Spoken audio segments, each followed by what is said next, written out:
I had heard a knock on the door, but when I opened it, no one was there. I looked around. Nothing. Then I looked down and saw it. Lying there on the doorstep was an old cell phone with a cracked screen. I picked it up and clicked the home button. It opened without a passcode, revealing a home screen with only one app. "Rebecca?" I called out to my 18-year-old daughter as I stepped back inside and closed the door behind me. "You know anything about the cell phone I just found on the doorstep?" "On the doorstep?" she called back from the living room, likely scrolling away on her own phone. "Yeah, with a big crack in it?" "Nope." "I guess I'll just throw it out then." "Wait, I want to see!" she cried out, her curiosity piqued as she made her way over to the kitchen. I held it up for her to see. "Ew, looks old, like from when you and Mom were growing up." "When your mom and I were growing up, there were no cell phones, Becca." "Sounds boring." Yeah, it was. Perfectly boring. In the best way possible. Now look at what's become of the world. Yeah, let me see it," she said, snatching the old, cracked cell phone out my hand. "What's the passcode?" "There isn't one." She opened it. "Just one app? This phone is so mid." "Mid?" I asked, unfamiliar with her Gen Z slang. "It means like mediocre, Dad. Where'd you find this thing anyway?" "I told you, on the doorstep. Someone knocked and ran away." "So it's some sort of prank?" "If it is, it's a pretty mid-prank," I replied, giving her the same smug look I always did when I landed a dad joke. Your jokes are not funny, Dad." "Anyways, I'm gonna see what's in the app," Rebecca said as she scurried off back to the living room and proceeded to scroll away on the cracked old phone. "Cool, let me know what you find, Becca," I said casually, as I sat back down at the dinner table and continued reading my newspaper. An hour or so later, my wife Erica returned home from work, and we had dinner.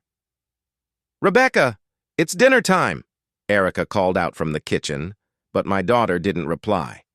"Becca?" I added. But again, Rebecca ignored us. My wife and I both looked at each other and rolled our eyes. "Your loss. Food'll be cold again," Erica said, referring to the countless other times our social media-obsessed teen had forgone dinner so long that the meal had become cold. "Kids," I muttered under my breath. "So, how was work, honey?" A few hours later, my wife and I decided to go upstairs for the night, and seeing that Rebecca was still scrolling away on the couch, reminded her that her dinner was on the table. Once again, our daughter just ignored us, as she continued to scroll away on her phone, something that, after raising an 18-year-old daughter, I was very used to.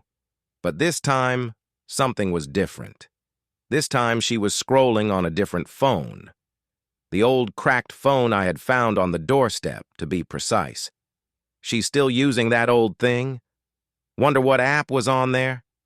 Must be some game or social media thing, I thought to myself. Just remember to turn the lights out before you go to bed, Becca.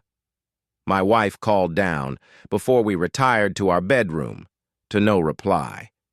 But the next morning, not only did we find the lights on, but we also found Rebecca still sitting there. Sure enough, scrolling away on the old cracked phone. "Rebecca!" my wife called out. "Did you even sleep last night?" "Yeah, Becca.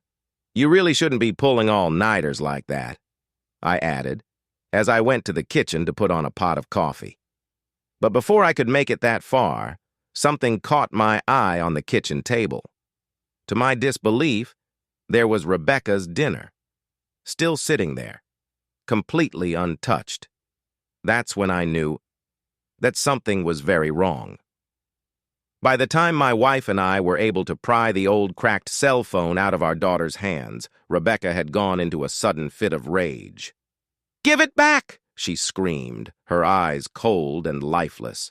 I tossed the phone to Erica behind me while I stood between her and our daughter. "I said, give it back!" Rebecca screamed again in a threatening fashion. "Becca, what's gotten into you? It's just an old phone, and a cracked one at that," I began. But before I could continue, my innocent daughter, who had never laid a finger on a soul her entire life, suddenly lunged at me, swung her arm, and ran her nails across my face, tearing the flesh from my skin and causing blood to pour down my neck. "Rebecca!" I yelled, raising my voice. But it was too late. She had already hopped over me and chased my wife into the kitchen.